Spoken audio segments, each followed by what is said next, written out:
Well, we're joined now live by our correspondent in Jerusalem, Noga Tarnopolsky. Hi, Noga. Good to have you with us. Thanks for joining us.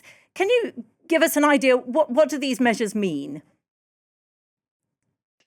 Great to see you, Angela. Look, principally, this is a statement of intention. We must remember that Prime Minister Netanyahu has entered what is supposed to be an electoral year in Israel, though elections haven't yet been set, a date hasn't been set.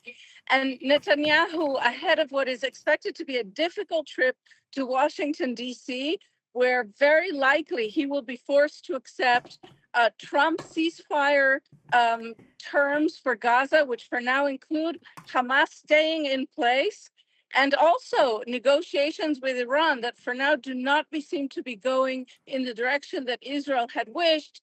Netanyahu handed his ultra-right-wing base and his ultra-right-wing ministers some red meat in the form of what is basically soft-pedaling annexation of the West Bank.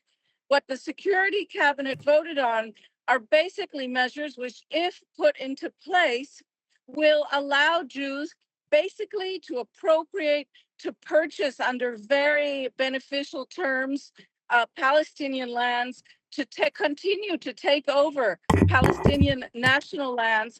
And it puts Israel squarely in violation of the Oslo Accords, of which the United States is a guarantor. So it is not yet a done deal, not only until the Israeli full cabinet votes on it, and as you said, the military commander accepts it, but Donald Trump is going to have to express himself on this as well.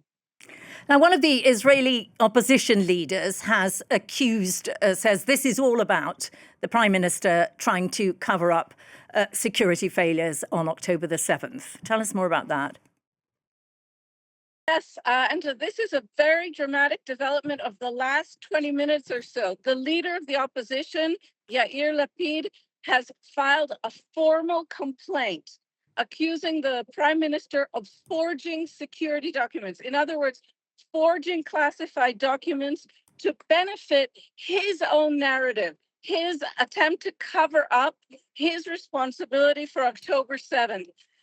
Because the leader of the opposition has filed an official request with the Defense Ministry Council to open an investigation, and says that this kind of tendentious editing of documents, in other words, forging security documents for his own benefit, constitutes, I'm quoting now, a violation of the Official Secrets Act.